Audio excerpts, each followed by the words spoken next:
से ततो नो अभयं कुरु सन्नः कुरु प्रजाभ्यो अभयं नः पशुभ्यः। ॐ यो भूतं च भव्यं च सर्वं यश्चादितिष्ठति स्वर्यस्य च केवलं तस्मै ज्येष्ठाय ब्रह्मणे नमः। तस्मै ज्येष्ठाय ब्रह्मणे नमः।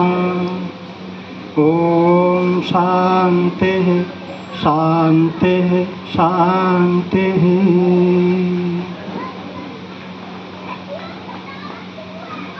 मंचस्थ पूज्य आचार्य प्रेमपाल शास्त्री, आचार्य अशोक शास्त्री, आचार्य शांति प्रकाश शास्त्री, आचार्य सत्य प्रकाश शास्त्री, आदरणीय स्वामी संगीतानंद जी एवं मुनि जी, आर्य समाज बलकेश्वर कमला नगर के पूर्व प्रधान श्रीमान कन्वर जी एवं आर्य वीरांगना दल जनपद आगरा की संचालिका बहन कन्वर जी, डंग परिवार एवं समस्त आर्यभद्र पुरुषों, वंदनीय मातृशक्ति, वैदिक ज्ञान विज्ञान संस्थान एवं आर्य समाज बलकेश्वर कमला नगर से पधारे हुए श्री के.वी. शर्मा जी, श्री रामपाल जी, डॉक्टर अजीत कुमार जी, जैसा कि विदित है संस्थान की ओर से प्रकाशोत्सव मनाया जा रहा है और प्रकाशोत्सव के विषय में समादरणीय डंग साहब ने परिचय भी दिया कि आज के दिन माताजी ने अपना शरीर छोड़ा था।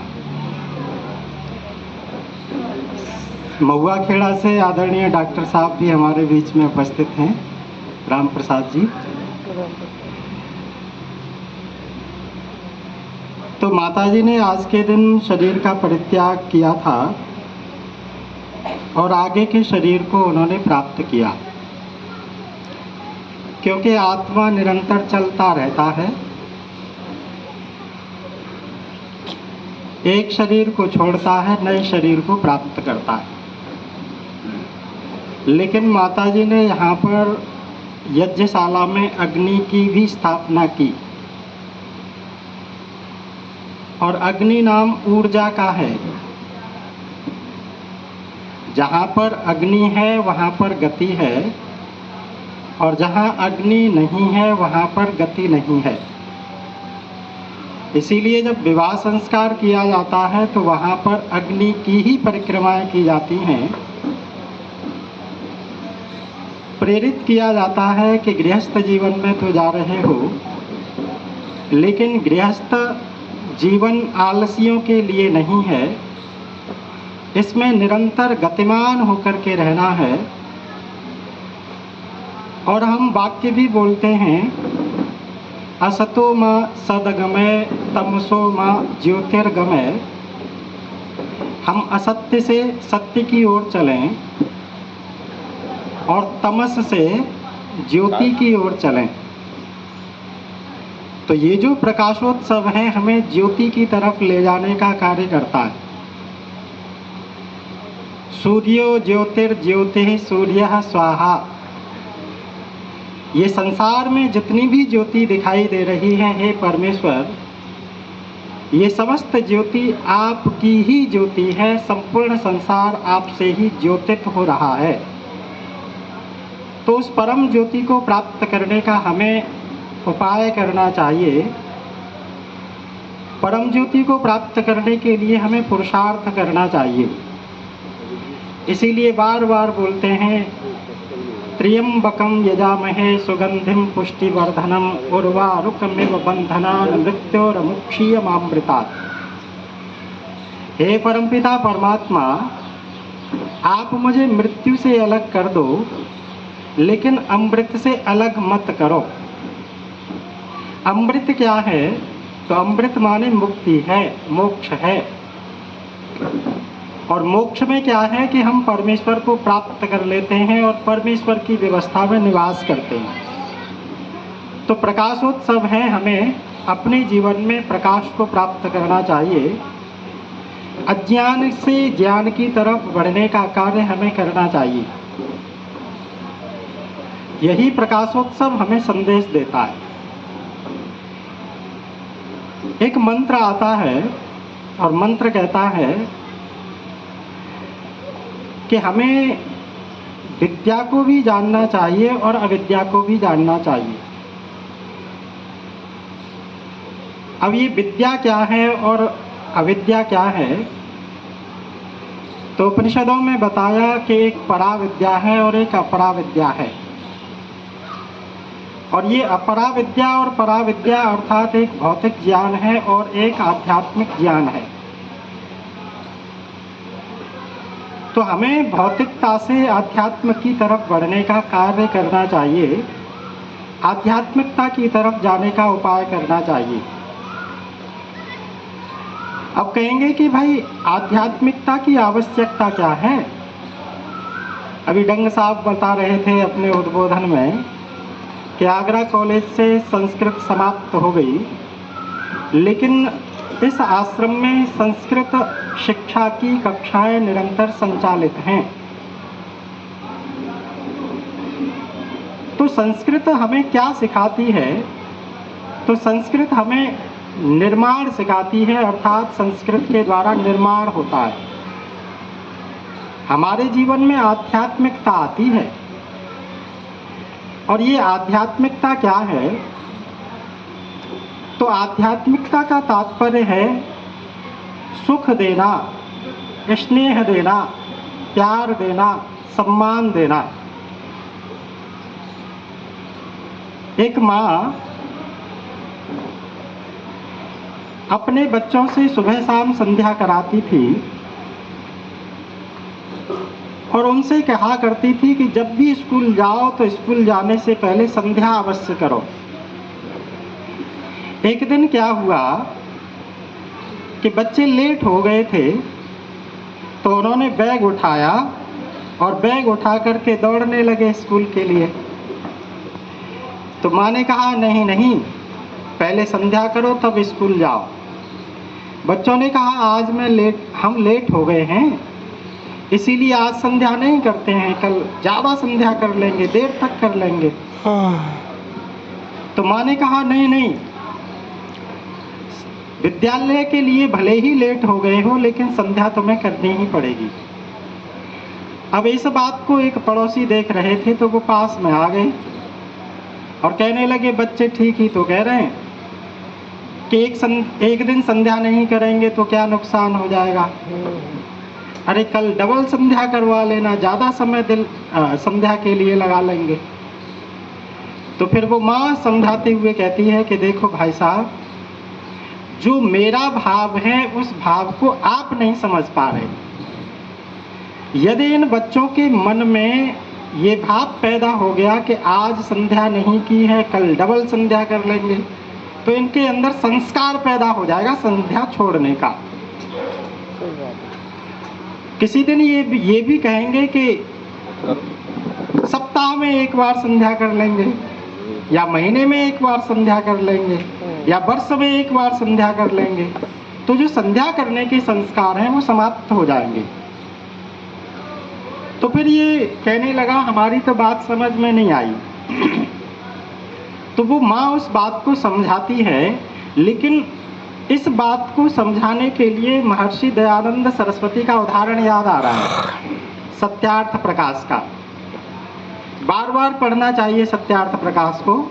जब जब पढ़ते हैं उसमें हमें नई बात मिलती है। 10वां समोल्लास है और भक्षाभक्ष के विषय में बताया है। भक्षाभक्ष के विषय में बताया है तो वहाँ पर एक बात कही है, प्रश्न किया है कि मांस खाना चाहिए या नहीं खाना चाहिए। तो उत्तर में कहते हैं कि नहीं खाना चाहिए। तो फिर प्रश्न किया है कि क्यों नहीं खाना चाहिए, तो उत्तर में कहते हैं कि मांस पीड़ा देकर के प्राप्त होता है, इसीलिए नहीं खाना चाहिए। तो फिर उसमें कहते हैं कि ये बात ठीक है कि पीड़ा देकर के मांस प्राप्त होता है, लेकिन कुछ पशु पंक्षी अपने आप मर जाते हैं, उनके मांस को तो खा लेना चाहिए, क्योंकि जो पहले से मर गए हैं उनके मांस को खाने में उन्हें पीड़ा थोड़ी होगी। तो फिर ऋषि दयानंद कहते हैं कि उनका मांस भी नहीं खाना चाहिए। तो फिर प्रश्न किया क्यों नहीं खाना चाहिए, तो उत्तर में कहते हैं कि जब मरे हुए प्राणियों का मांस खाने लग जाएगा व्यक्ति, तो उसके संस्कार बन जाएंगे मांस खाने के।